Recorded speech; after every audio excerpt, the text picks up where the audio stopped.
ఈ గ్రహ దోషాల గురించి, కాలసర్ప దోషాల గురించి, రకరకాల దోషాల గురించి వీళ్ళ బాగా టీవీలు చూసి మాయలో పడిపోతున్నారే, వీళ్ళందరి కళ్ళు తెరిపించడానికే నేను విజయవాడ వచ్చి ప్రపంచం అంతా తిరుగుతా. ఈ గుడి నమ్మకాలు పోవలసిందే.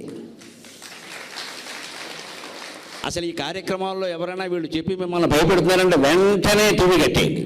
ఒక క్షణం చూడకండి. అసలు వాళ్ళందరూ డబ్బిచ్చి కార్యక్రమాలు పెట్టించుకుంటున్నారో బహిరంగంగా మాట్లాడుతున్నా, డబ్బిచ్చి కార్యక్రమాలు పెట్టించుకుంటున్నారు మిమ్మల్ని మాయ చేయడానికే కేవలం. నువ్వు విశాఖ నక్షత్రంలో పుట్టావా, 2వ పాదంలో పుట్టావా, ఈ వారం నీకు బాగుండదు. వెంటనే కింద విజయవాడలో ఓ నెంబరు, విశాఖపట్నంలో ఓ నెంబరు, వల్లకాట్లో ఓ నెంబరు, చివరి నెంబరే ఖాయం వాడికి మనకి. ఇద్దరం కలిసేది వల్లకాట్లోనే. మనం కంగారు పడిపోయి ఈ వారం బాగుండదు, అమ్మ నాకు అర్థం కాదు, నెలలో 3 వారాలు బాగుంది కదా, ఒక్క వారం బాగుండకపోతే చచ్చిపోతావా? చచ్చిపోతే అంతకంటే అదృష్టం ఉందా? ఈ గొడవ లేదు కదా. ఎందుకంటే అంత భయం ప్రతిదానికి. వారం బాగుండదుట 3 వారాలు బాగుంది కదా, ఒక్క వారం బాగుండదండి, నష్టమా? ప్రతిరోజు బాగుండాలా? వెంకటేశ్వర స్వామికి మాత్రం బాగుందా? కిందకి దగ్గర పాలు లేవు మహానుభావుడికి, పుట్టలో కూర్చున్నాడు ఆయన. ఎన్ని రోజులు ఏడ్చాడో మనకేం తెలుసు, వాళ్ళ అమ్మకి తెలుసు. మరి ఎవరికి బాగుందండి? రాముడికి బాగుందా? కృష్ణుడికి బాగుందా? 14 ఏళ్ళు వనవాసం చేసాడే రామచంద్రమూర్తి, ఆయనతో పాటు సీతాదేవి బాగుందా? పుట్టగానే జైల్లో పుట్టాడే శ్రీకృష్ణుడు 8 ఏళ్ళు తల్లికి తండ్రికి దూరం అయ్యాడే, ఎక్కడో పెరిగాడే. అది కూడా దొంగను ముద్ర వేశారే. వెన్న దొంగే కదండి, వెన్నైనా పెన్నైనా దొంగను ముద్ర వేశారే. వాళ్ళు కోరితే కాళ్ళ మీద పడితే మమ్మల్ని నరకాసురుడు బంధించాడయ్యా 16,000 మందిని. మేము బయటికి వెడితే మమ్మల్ని ఎవరు పెళ్లి చేసుకోరు. వాడు అన్ని విధాలా అవమానపరిచాడు. ఇంక చెప్పుకుంటే బాగుండదు. మాకు ఏదో రకంగా కృష్ణుని భార్యలని చెప్పుకునే అవకాశం కల్పించవయ్యా అంటే మహానుభావుడు 16,108 మందిని చేసుకుంటే మనం ఎటువంటి ముద్రలు వేసామండి? భగవంతుడైన కృష్ణ పరమాత్మకి మనకు అర్థం కాక, చేతకాక. ఆయనకు అవసరమా ఇంతమంది భార్యలు? ఈ రేషన్ కార్డులు ఎలాగా, గ్యాస్ కార్డులు ఎలాగా, ఆధార్ కార్డులు ఎలాగా, వీళ్ళందరికీ అద్దెళ్ళు ఎలాగా, ఎక్కడి నుంచి వస్తాయి? ఏమైనా ఆలోచించామా? అసలు 16,000 మందిని మనిషో దేవుడు ఎవరైనా చేసుకోవడం సాధ్యమేనా? అంటే దాని వెనకాల ఏదో ఉంటుంది కదా, ఆ తత్వం తెలుసుకోవాలి. కానీ 16,000 అంటే ఎలా కుదురుతుంది? ఎందుకు చేసుకుంటారండి? ఏదైనా టీటీడీ సామూహిక వివాహ పథకమా? పోనీ చేసుకుంటే ఏమైనా తెలంగాణలో కళ్యాణ లక్ష్మికి ఇచ్చినట్టుగా 10,000 ఏమైనా ఇస్తారా? ఏమీ ఇవ్వలేదు ఆయనకి, కన్యలు ఇచ్చారంతే. పైగా వాళ్ళు ఏమన్నా తండ్రులు వచ్చి ధారపోసిన వాళ్ళు అందరూ రాజకన్యలండి, గోపికలు కాదండి వాళ్ళు. నృపబాలల 16,000 నృపబాలల 16,000 భవనంబులలోన ప్రీతి 16,000 నృపబాలల. 16,000 భవనాల్లో, 16,000 పద్ధతులలో, 16,000 ఆచారాల్లో. ఎందుకంటే వాళ్ళు ఎవరెవరికి ఏ పద్ధతిలో ఇష్టమో అలాగే చేసుకున్నాడు. నాకు ఆకాశంలో చేసుకోవాలంటే ఆకాశంలోనే చేసుకున్నాడు. నాకు సముద్రం మధ్యలో చేసుకోవాలంటే అలాగే చేసుకున్నాడు. నాకు రిజిస్టర్ మ్యారేజ్ అంటే రిజిస్టర్ మ్యారేజ్ చేశాడు. నాకు కరోనా పెళ్ళి 30 మంది దాటద్దంటే అలాగే చేశాడు.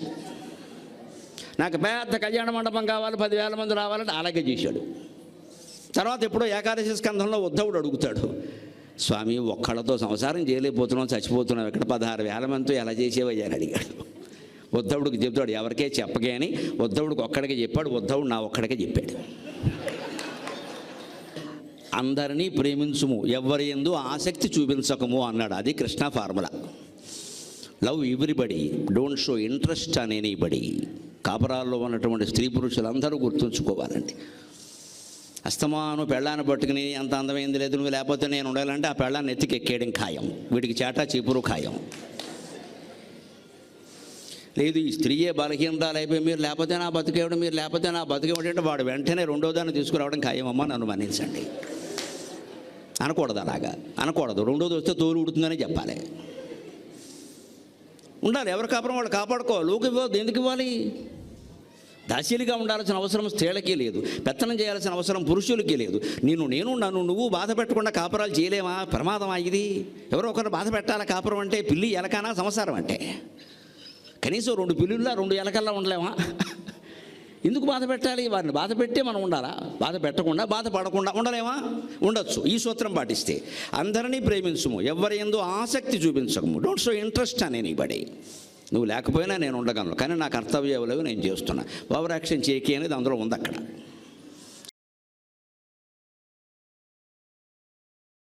6 గంటల తర్వాత కూడా మంచం మీద ఆడదు కానీ మొగాడు కానీ పడుకున్నారు అంటే ఆ ఇంట్లో శని అంతకుముందే ప్రవేశించింది, వీళ్ళకంటే ముందే. ఇక మళ్ళీ వెళ్ళదు.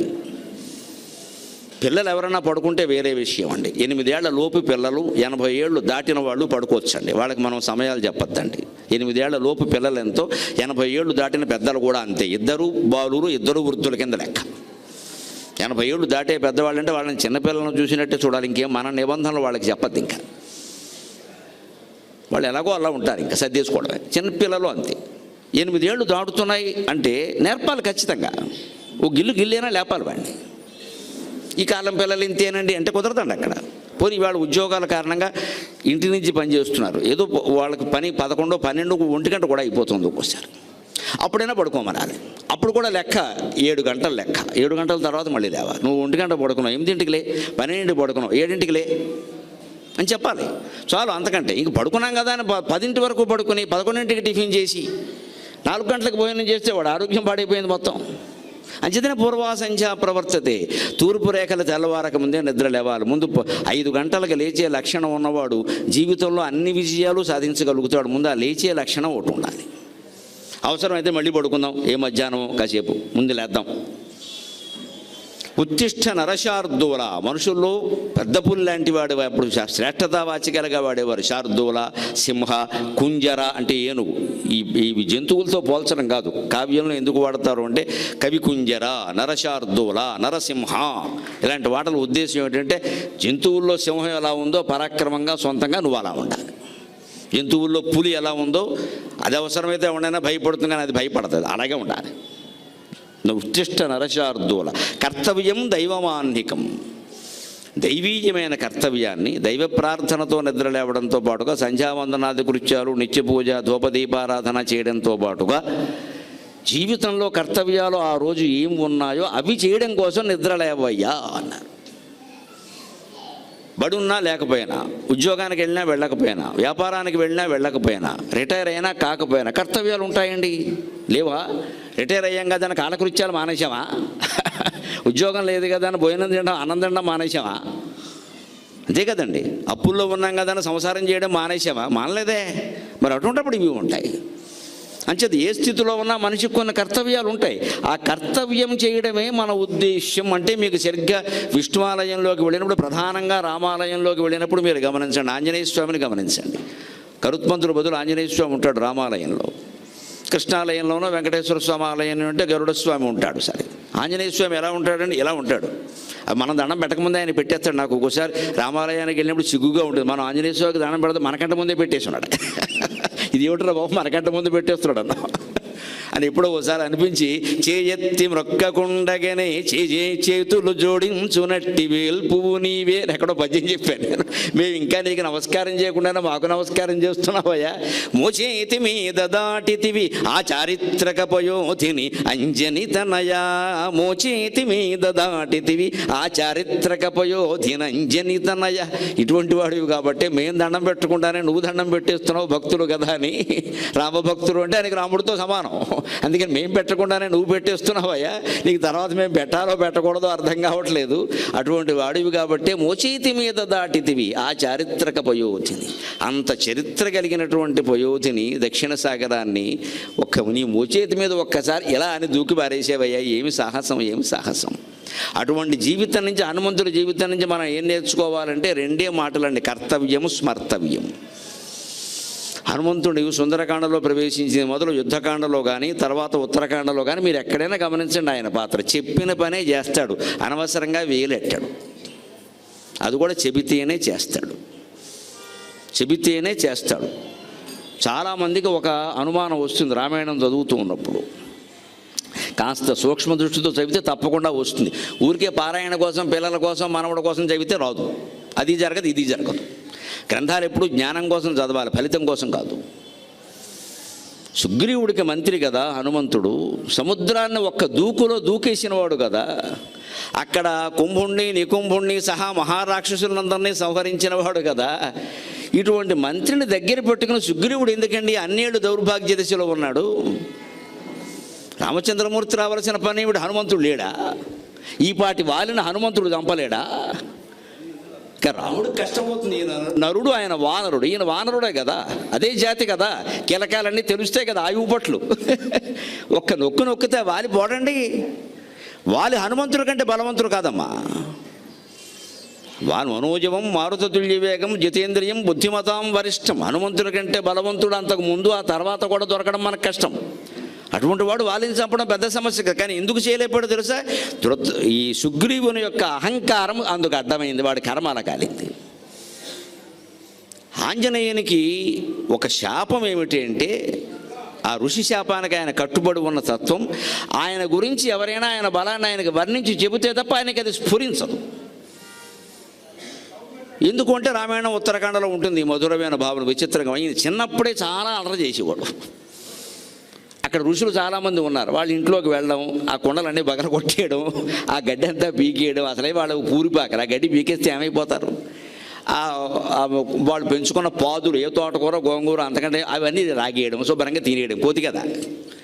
ఇవన్నీ చాలా అలరి చేసేస్తూ ఉంటే ఋషులు పిల్లాడిని ఏమన్నా అంటే హింస అవుతుంది, తల్లి అంజనాదేవి అదుపులో పెట్టలేకపోతుంది, తండ్రి వాయుదేవుడు పెట్టకపోక సంతోషిస్తున్నాడు మా వాడిని ఆపులకే అని.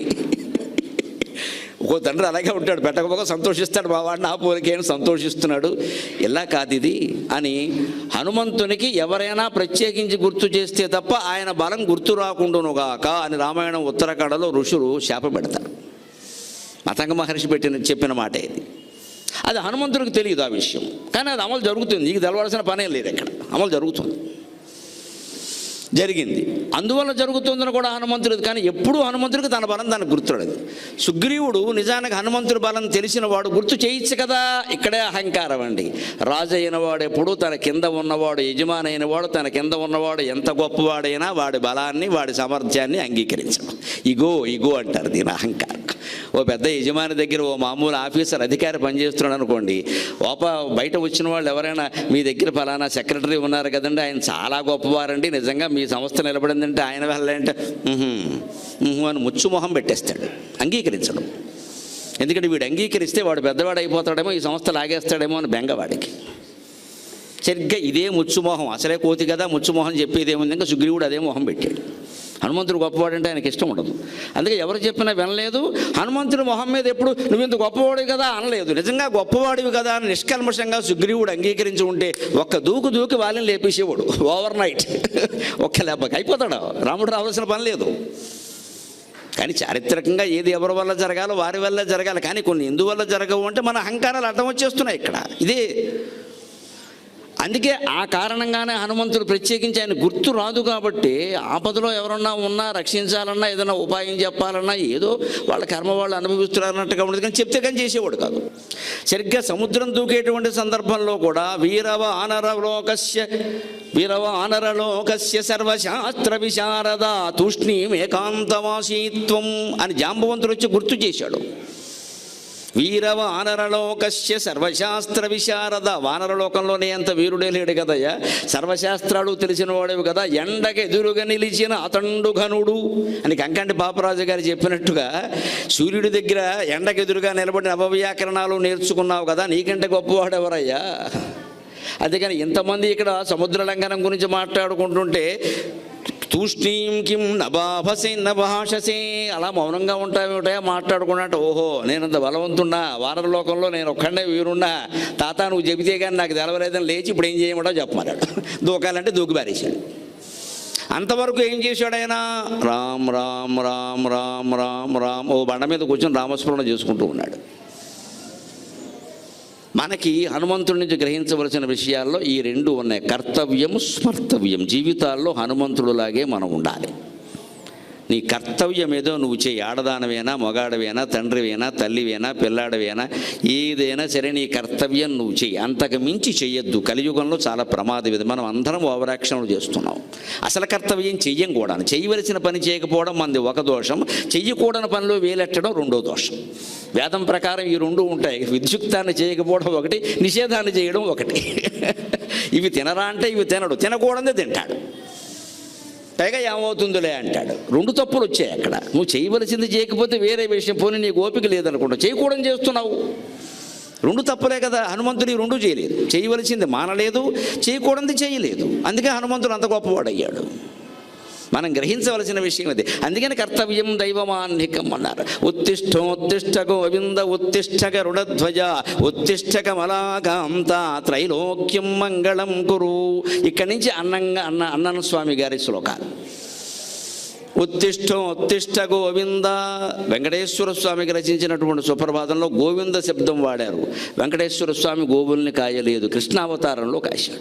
గాం విందయితి ఇది గోవింద అంటారు. గోవులని ఆనందింపజేసిన వాడు కాబట్టి గోవిందుడు అంటారు. మనకేదో తెలుసును కదా అని గోవులతో కలిసి విందు చేశాడు, గోవులకి విందు పెట్టాడు అనకూడదు. విందు తెలుగు మాట, గో శబ్దం సంస్కృతం రెండు కలిపేయకూడదు అడ్డగోలుగా. ఈవేళ పత్రికల్లో చూశాను, అకాలవాన అకాలవాన అన్నాడు. రెండు చెవులు మూసుకుని రెండు కళ్ళు మూసుకున్నాడు. ఏం పదం రా బాబు, అకాల వర్షం అనాలి. అకాలవాన ఏమిటండి, అధవ సమాసం. ఎలాగే తగులుంటారు మొత్తం. హైదరాబాద్లో నిన్న వర్షం కురిసింది, అకాల వర్షం అనాలి. అకాల వాన ఏమిటండి, అకాల అచ్చ పూర్తి సంస్కృతం, వాన అచ్చ తెలుగు, ఈ రెండు కలిపేయకూడదు అలాగా. ఇది కొంచెం సూక్ష్మమైన విషయమే, కానీ పత్రికల్లో వాళ్ళకు కూడా తెలియపోతే అలాగ. పైకి ఇది ఏమవుతుంది, 10 లక్షల పేపర్లు వెళ్ళిపోయి జనంలోకి. వీడంతా అకాల వాన, ఇంకా అకాల మరణమే. అకాల మరణం అనొచ్చండి, అకాల చావు అనండి, ఏమన్నా చికాగ్గా ఉంటుందమ్మా. అకాల చావు ఏమిటండి, అకాల మరణం. ఎందుకని అకాల సంస్కృతం, మరణం సంస్కృతం, రెండు సంస్కృత పదాలకు సమాసించి, ఒకటి సంస్కృత పదం ఒకటి తెలుగు పదం చూసి విభక్తులు లేకుండా నీ ఇష్టం చేసేస్తావా? అకాలవాన ఏమిటండి? ఇలాగే ఉంటాయి, మాట్లాడక చేత కాకపోతే సరిగ్గా. అలాగే గోవిందుడు అంటే గోవులకు విందు చేశాడు అనకూడదు. విందు శబ్దం సంస్కృతం మీద. గాం విందయితి ఇది గోవింద, గోవుల్ని ఆనందింపజేశాడు. వెంటనే చూడండి, ఉత్తిష్ట గరుడధ్వజ. సుప్రభాతం మనకు అందిస్తున్నటువంటి మహత్తరమైన విశేషం. నువ్వు గోపాలకుడు అయినా సరే గోవిందుళ్లాగా, గరుడధ్వజుళ్లాగా శ్రీ మహావిష్ణువంత వైభవం పట్టినా సరే మనస్సులో భగవత్స్మరణ మానకు, మనస్సులో భగవత్స్మరణ మానకు. అందుకే మన కేశవనామాల్లో కూడా కేశవనారాయణ మాధవ గోవింద. ఆ కేశవనామాలు 24 నుండి లెక్క 24 ఎందుకుంటాయి అంటే శ్రీ మహావిష్ణువు యొక్క చతుర్భుజాలు మీరు గమనించండి. వెంకటేశ్వర స్వామి అవతారంలో 2 చేతులు వేరుగా ఉంటాయి, కానీ మామూలుగా శ్రీమన్నారాయణమూర్తి ఉన్నప్పుడు శంఖచక్రాలు గదా పద్మాలు ఉంటాయి. శంఖచక్ర గదా పద్మలాంఛనక అంటారు. శంఖచక్రాలు గదాపద్మాలు ఉంటాయి. సరిగ్గా మనం ఒక ప్రయోగం చేసి సరదాకి ఓ కాగితం తీసుకుని లెక్క పెట్టి, ఆ శంఖం ఈ చేతిలో పెడదాం, ఈ చక్రం ఆ చేతిలో పెడదాం, ఈ గద పైన పెడదాం, ఆ పద్మం కింద పెడదాం అని చేస్తే నువ్వు ఎన్ని రకాల మారిస్తే ఎన్ని భంగిమలు వస్తాయో తెలుసా? మ్యాట్రిక్స్ లెక్కల ప్రకారం, పెర్మిటేషన్స్ అండ్ కాంబినేషన్స్ ప్రకారం 24 భంగిమలు వస్తాయి. అందుకే కేశవనామాలు 24. మన స్తోత్రాలు, భజన గీతాలు సహా స్తోత్రాలు, పారాయణకు ఉపయోగించే స్తోత్రాల నిర్మాణంలో ఈ సైన్స్ ఉందండి. ఈ సైన్స్ ఉంది ఖచ్చితంగా. లలితా సహస్రం 182.5 శ్లోకాల్లో ముగుస్తుంది. 182.5 లలిత అనేటువంటి నామంతో ముగుతుంది సరిగ్గా. శివశక్త్యాత్మిక శ్రీ లలితాదేవ్యై నమః అని అంత. ఏవం శ్రీ లలితాదేవ్యా నామ్నాం సహస్రకం జగు. అది నామాల్లో భాగం కాదు, అది వివరణ. ఈ రకంగా లలితాదేవి యొక్క నామాలు ముగిసాం. 182.5 ఎందుకు ఆపేసాడండి వ్యాస మహర్షి బ్రహ్మాండ పురాణంలో? ఇంకా నాకు కావాలంటే ఇంకో 4 రాయలేడా? సరిగ్గా 182.5 రెట్టింపు చేయండి, 365. సంవత్సర స్వరూపం భగవంతుడు, అందులో సగం అమ్మవారు, సగం శివుడు, అందుకే 182.5. అంత ప్రణాళిక ఉంటుంది వ్యాస మహర్షి. సరిగ్గా 182.5 శ్లోకాల్లో ముగిసిపోయేలాగా 1000 నామాలు సర్దేశాడు ఆయన. కొన్ని అందుకే 4 అక్షరాల నామాలు ఉంటాయి, కొన్ని 8 అక్షరాలు ఉంటాయి, కొన్ని పాదం అంతా 16 అక్షరాలు ఉంటాయి, వేరే విషయం అది. కొన్ని 5 అక్షరాలు ఉంటాయి, ఇంకో నామం 3 అక్షరాలు ఉంటుంది. పైగా సంస్కృత భాషలో ఓ పెద్ద నియమం ఏమిటంటే తెలుగులో లేనిది, ఒక మాట ఒక పాదంలోనే ఉండాలి. ఒక మాటలో సగం పై పాదంలో రెండో పాదంలో ఉండకూడదు. వెంకటేశ మీరు రాయాలి సంస్కృతంలో ఉంటే వెంక అని ఆపి టేస 2వ పాదంలోకి రాకూడదండి, కుదరదండి. వెంకటేశ మొత్తం ఓదంటూనే ఉండాలి. సంధి అలా కుదరదండి, తెలుగులో కుదురుతుంది. వెంకటేశ్వరుని అంటే వెంకటేశ్వరుని, వెంకటే అని స్వరుని అని రకార ప్రాస్త పద్యం చెప్పచ్చు. సంస్కృతంలో అది కుదరదు. అటువంటి కుదరని భాషలో రాస్తూ వ్యాస మహర్షి వాటిని ఆ నామాలను కూర్చుతూ వశిన్యాది దేవతలు చెప్పినప్పటికీ కూర్చింది మన శ్లోకాల్లో వ్యాస మహర్షే కదా. ఆ కూర్పు ఎంత పద్ధతిగా చేసేవాడు అంటే దీనికి ఒక ప్రణాళిక ఉందబ్బా. ఇది కేవలం నాలిక కాదు, దీని వెనకాల ప్రణాళిక ఉంది. 182.5 శ్లోకాల్లోనే రాస్తున్నా. దీన్ని రెట్టింపు చేయండి. సంవత్సరం అంటే కాలం కదా. కాలాన్ని మనం సంవత్సరాల్లో చెబుతాం, నెలల్లో చెప్పంగా సాధారణంగా. మీ వయస్సు ఎంత అంటే 62, 63 అంటాం, కానీ 62 తర్వాత 3.5 నెలలు మనం ఏ బోడానికి సిద్ధంగా ఉన్నావా అంటాడు ఎవడు. ఎందుకు నెలలో రోజులు చెబుతున్నావు పని లేక? అదే పసిబిడ్డ అనుకోండి, ఏడాదిలోపు పసిబిడ్డ అయితే మనం ఏమంటాం 10 నెలలండి 11 నెలలండి అంటే. ఏడాది దాటిందంటే సంవత్సరాలే చెబుతాం, ఇంక నెలలు చెప్పం. నెలలోపు బిడ్డ అనుకోండి 15 రోజులు అయ్యిందండి 16 రోజులు అయ్యిందండి. నెల దాటిందంటే అక్కడి నుంచి నెలలు చెబుతాం. సంవత్సరం దాటిందంటే సంవత్సరం చెబుతాం. అంటే సంవత్సరమే వాడుతున్నాం కాబట్టి సంవత్సరమే కాలస్వరూపం. సంవత్సరం అంటే 365. శివుడు సగం, పార్వతి సగం, అందుకని సరిగ్గా 182.5. అష్టోత్తరాలు ఉంటాయి మనకి, విష్ణు సహస్రం సహా, వెంకటేశ్వర స్వామి సహా, శివుడు సహా అందరికీ అష్టోత్తర నామాలు ఉంటాయి. అష్టోత్తరం ఎందుకు? 108 సరిగ్గా 27 నక్షత్రాలు, 4 పాదాలు ఒక్కో దానికి, 27 4 108. 108 పాదాలలో ఏదో ఒక పాదంలో పెట్టకుండా సముద్రంలో ఎవడో పుట్టాడు. ఇక్కడ ప్రతివాడు ఏదో ఒక పాదంలో పుట్టాడు, నీకు తెలియకపోవచ్చు. ఏదో ఒక నక్షత్రంలో పుట్టాం, ఏదో ఒక పాదంలో పుట్టాం, సరిపోయిందిగా. నువ్వు ఏ పాదంలో పుట్టినా అది భగవత్పాదమే, గమనించుకో. దానికి చెడ్డ మంచి ఆపాదించుకుని కంగారు పడక. నేను స్వాతిలో పుట్టానని, నేను విశాఖ ఎక్కడ పుట్టావు కదా, ఆసుపత్రిలో పుట్టావు మహానుభావుడు. దానికి ఇంకా కంగారు పడిపోయి నాకేమవుతుందంటే, మాకేం మొహమాటలా అందరూ ఉండగానే చెబుతాం, మేము చాలా మాయగాళ్ళమమ్మా, మాకేమవుతుంది అని మీరు అడిగారంటే మీకు ఏదో అవుతుంది అని చెబుతాం ఖచ్చితంగా. నాకేం అవ్వదనే ధైర్యంతో ఉండాలి ముందు. అందుకే సుప్రభాతం. సూర్యం దుభౌమ బుధవాక్పతి కావ్య సౌరి స్వర్భానుకేతు దివిషత్ పరిషత్ ప్రధానాక త్వద్దాసదాస చరమావతి దాసదాసాక శ్రీ వెంకటాచలపతే తవ సుప్రభాతం. ఈ గ్రహ దోషాల గురించి, కాలసర్ప దోషాల గురించి, రకరకాల దోషాల గురించి వీళ్ళ బాగా టీవీలు చూసి మాయలో పడిపోతున్నారే, వీళ్ళందరి కళ్ళు తెరిపించడానికే నేను విజయవాడ వచ్చి ప్రపంచం అంతా తిరుగుతా. ఈ గుడి నమ్మకాలు పోవలసిందే. అసలు ఈ కార్యక్రమాల్లో ఎవరైనా వీళ్ళు చెప్పి మిమ్మల్ని భయపెడుతున్నారంటే వెంటనే టీవీ కట్టేయండి, ఒక క్షణం చూడకండి. అసలు వాళ్ళందరూ డబ్బిచ్చి కార్యక్రమాలు పెట్టించుకుంటున్నారేమో, బహిరంగంగా మాట్లాడుతున్నా డబ్బిచ్చి కార్యక్రమాలు పెట్టించుకుంటున్నారు మిమ్మల్ని మాయ చేయడానికే కేవలం. నువ్వు విశాఖ నక్షత్రంలో పుట్టావా, 2వ పాదంలో పుట్టావా, ఈ వారం నీకు బాగుండదు. వెంటనే కింద విజయవాడలో ఓ నెంబరు, విశాఖపట్నంలో ఓ నెంబరు, వల్లకాట్లో ఓ నెంబరు, చివరి నెంబరే ఖాయం వాడికి మనకి. ఇద్దరం కలిసేది వల్లకాట్లోనే. మనం కంగారు పడిపోయి ఈ వారం బాగుండదు, అమ్మ నాకు అర్థం కాదు, నెలలో 3 వారాలు బాగుంది కదా, 1 వారం బాగుండకపోతే చచ్చిపోతావా? చచ్చిపోతే అంతకంటే అదృష్టం ఉందా? ఈ గొడవ లేదు కదా. ఎందుకంటే అంత భయం? ప్రతిదానికి వారం బాగుండదుట. 3 వారాలు బాగుంది కదా, 1 వారం బాగుండదండి, నష్టమా? ప్రతిరోజు బాగుండాలా? వెంకటేశ్వర స్వామికి మాత్రం బాగుందా? కిందకి దగ్గర పాలు లేవు మహానుభావుడికి, పొట్టలో కూర్చున్నాడు ఆయన. ఎన్ని రోజులు ఏడ్చాడో మనకేం తెలుసు, వాళ్ళ అమ్మకి తెలుసు. మరి ఎవరికి బాగుందండి? రాముడికి బాగుందా? కృష్ణుడికి బాగుందా? 14 ఏళ్ళు వనవాసం చేశాడే రామచంద్రమూర్తి, ఆయనతో పాటు సీతాదేవి బాగుందా? పుట్టగానే జైల్లో పుట్టాడే శ్రీకృష్ణుడు, 8 ఏళ్ళు తల్లికి తండ్రికి దూరం అయ్యాడే, ఎక్కడో పెరిగాడే. అది కూడా దొంగని ముద్ర వేశారే. వెన్న దొంగే కదండి, వెన్నైనా పెన్నైనా దొంగని ముద్ర వేశారే. వాళ్ళు కోరితే కాళ్ళ మీద పడితే మమ్మల్ని నరకాసురుడు బంధించాడయ్యా 16,000 మందిని. మేము బయటికి వెడితే మమ్మల్ని ఎవరు పెళ్లి చేసుకోరు. వాడు అన్ని విధాలా అవమానపరిచాడు. ఇంక చెప్పుకుంటే బాగుండదు. మాకు ఏదో రకంగా కృష్ణుని భార్యలని చెప్పుకునే అవకాశం కల్పించవయ్యా అంటే మహానుభావుడు 16,108 మందిని చేసుకుంటే మనం ఎటువంటి ముద్రలు వేసామండి? భగవంతుడైన కృష్ణ పరమాత్మకి మనకు అర్థం కాక, చేతకాక. ఆయనకు అవసరమా ఇంతమంది భార్యలు? ఈ రేషన్ కార్డులు ఎలాగా, గ్యాస్ కార్డులు ఎలాగా, ఆధార్ కార్డులు ఎలాగా, వీళ్ళందరికీ అద్దెళ్ళు ఎలాగా, ఎక్కడి నుంచి వస్తాయి? ఏమైనా ఆలోచించామా? అసలు 16,000 మందిని మనిషో దేవుడు ఎవరైనా చేసుకోవడం సాధ్యమేనా? అంటే దాని వెనకాల ఏదో ఉంటుంది కదా, ఆ తత్వం తెలుసుకోవాలి. కానీ 16,000 అంటే ఎలా కుదురుతుంది? ఎందుకు చేసుకుంటారండి? ఏదైనా టీటీడీ సామూహిక వివాహ పథకమా? పోనీ చేసుకుంటే ఏమైనా తెలంగాణలో కళ్యాణ లక్ష్మికి ఇచ్చినట్టుగా 10,000 ఏమైనా ఇస్తారా? ఏమీ ఇవ్వలేదు ఆయనకి, కన్యలు ఇచ్చారంతే. పైగా వాళ్ళు ఏమన్నా తండ్రులు వచ్చి ధారపోసిన వాళ్ళు అందరూ రాజకన్యలండి, గోపికలు కాదండి. వాడు నృపబాలల 16,000 నృపబాలల 16,000 భవనంబులలోన ప్రీతి 16,000 నృపబాలల. 16,000 భవనాల్లో, 16,000 పద్ధతులలో, 16,000 ఆచారాల్లో. ఎందుకంటే వాళ్ళు ఎవరెవరికి ఏ పద్ధతిలో ఇష్టమో అలాగే చేసుకున్నాడు. నాకు ఆకాశంలో చేసుకోవాలంటే ఆకాశంలోనే చేసుకున్నాడు, నాకు సముద్రం మధ్యలో చేసుకోవాలన్నది అలాగే చేసుకున్నాడు. నాకు రిజిస్టర్ మ్యారేజ్ అంటే రిజిస్టర్ మ్యారేజ్ చేశాడు. నాకు కరోనా పెళ్ళి 30 మంది దాటద్దంటే అలాగే చేశాడు. నాకు పెద్ద కళ్యాణ మండపం కావాలి, 10,000 మంది రావాలంటే అలాగే చేశాడు. తర్వాత ఎప్పుడో ఏకాదశి స్కంధంలో ఉద్ధవుడు అడుగుతాడు, స్వామి ఒక్కళ్ళతో సంసారం చేయలేకపోతున్నాం, చచ్చిపోతున్నాం, ఇక్కడ 16,000 మందితో ఎలా చేసేవయ్యా అని అడిగాడు. ఉద్ధవుడికి చెప్తాడు, ఎవరికే చెప్పగే అని. ఉద్ధవుడికి ఒక్కడికే చెప్పాడు. ఉద్ధవుడు నా ఒక్కడికే చెప్పాడు. అందరినీ ప్రేమించుము, ఎవరి యందు ఆసక్తి చూపించకము అన్నాడు. అది Krishna formula. Love everybody, don't show interest on anybody. కాపురాల్లో ఉన్నటువంటి స్త్రీ పురుషులందరూ గుర్తుంచుకోవాలండి. అస్తమాను పెళ్ళాన్ని పట్టుకుని అంత అందమైంది లేదు, నువ్వు లేకపోతే నేను ఉండాలంటే ఆ పెళ్ళాన్ని ఎత్తికి ఎక్కేయడం ఖాయం, వీడికి చేటా చీపురు ఖాయం. లేదు ఈ స్త్రీయే బలహీనతలు అయిపోయి మీరు లేకపోతే నా బతికేవడం, మీరు లేకపోతే నా బతికేవడం అంటే వాడు వెంటనే 2వ దాన్ని తీసుకురావడం ఖాయమమ్మా, నన్ను మన్నించండి అనకూడదు. అలాగా అనకూడదు. 2వది వస్తే తోలు ఉడుతుందని చెప్పాలి.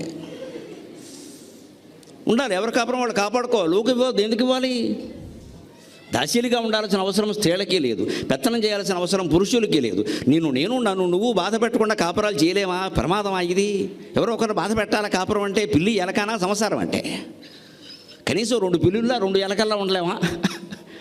ఎందుకు బాధ పెట్టాలి? వారిని బాధ పెట్టే మనం ఉండాలా? బాధ పెట్టకుండా బాధపడకుండా ఉండలేమా? ఉండొచ్చు. ఈ సూత్రం పాటిస్తే. అందరినీ ప్రేమించుము, ఎవరి యందు ఆసక్తి చూపించకము. డోంట్ షో ఇంట్రెస్ట్ అని ఎనీబడి. నువ్వు లేకపోయినా నేను ఉండగలను, కానీ నా కర్తవ్యాలు నేను చేస్తున్నా. ఓవరాక్షన్ చేయకి అనేది అందులో ఉంది. అక్కడ చేయరండి, ఎవరు చేయరు, అయిపోతారు. నువ్వే నాకు గతి, నువ్వు లేకపోతే అయిపోయినట్టే అంటే అయిపోయినట్టే ముందే అవగొట్టేస్తారు. కృష్ణుడు అదే చేశాడు. ఏ ఒక్కరికి నెత్తికెక్కే అవకాశాన్ని ఇయ్యలేదు. సత్యభామ పాదాలు పట్టుకున్నాడు అంటారు, చదవక మాట్లాడతారు.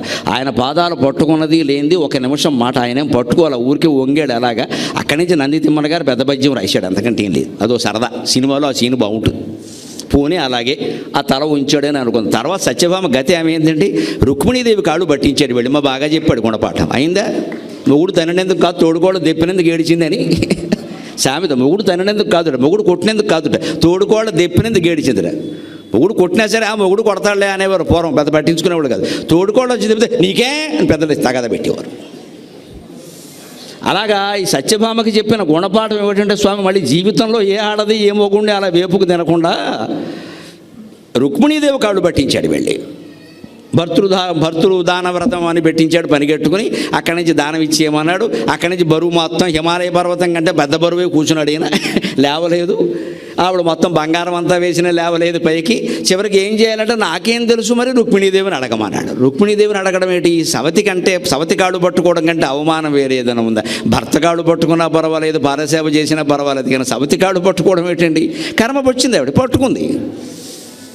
ఆవిడ వచ్చి స్వామివారికి ప్రదక్షిణం చేసి తులసిదళం వేసింది. అంతే. శ్రీమన్ కృపాజల నిధే కృత సర్వలోక అని శుభ్రంగా పైకి లేచాడు.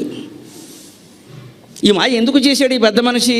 నా చేత కాళ్ళు పట్టిస్తావా అని సంగతి చూస్తా, భర్త అంటే ఏమిటో తెలియజేస్తా. ప్రేమించాలి భర్తని, పెత్తనం చేయకూడదు. నా మొగుడిని నా అదుపులో పెట్టుకోవడం ఎలాగా? మందు మాకు అని అడగకూడదమ్మా. అంతకంటే మా ఎందుకమ్మా అదుపులో? దేనికి అదుపులో పెట్టుకుని ఏం చేస్తావు? మరి ఆయన కూడా అదే అనుకుంటే ఒకరికొకరు బానిసలు అయిపోలా? నన్ను ప్రేమించాలి, నేను ప్రేమించాలి అనుకోవడం తప్పలేదు. అదుపులో ఏమిటండి? ఏమైనా పశువా పగ్గాలు పట్టుకోవడానికి? భర్త అయినా భార్య అయినా అదుపులో పెట్టుకోవడం ఏమిటి? నీ గీచిన గీటు దాడకూడదు. నువ్వు గీగల వాసలో ఇంతలా ఉంటే ఏం గెత్తావు? వంగలం ఎక్కడ? గీత గీయాలి ముందు, ముగ్గేయలేం, గీతకెత్తాం మనం. నేను గీసిన గీటు గీ చూస్తాను నేను, పొట్ట వంగట్లేదు, ఏం గీస్తావు? అసలు ముగ్గేస్తే కదా, ప్లాస్టిక్ ముగ్గే. ఒక ఐతం అంటే దానికి వంగదో, అది మళ్ళీ పని మనిషే. ఇక గీసిన గీయటం మనం గీస్తే కదా, అసలు సన్నగా ఉంటే గీస్తాం, ఇంత లవ్ అయ్యాక ఏం గీస్తాం? ఎందుకు ఈ అహంకారాలు ఆడాళ్ళకి మగాళ్ళకి అందరికీ? దానివల్లే మొత్తం సంసారాలు సహా సామ్రాజ్యాలు సహా కోల్పోతున్నాయి ఇవాళ. దానికి సమాధానమే జీవితంలో ఎప్పుడూ దేనికి భయపడకండి, స్వామివారి పాదాలు ఆశ్రయించండి.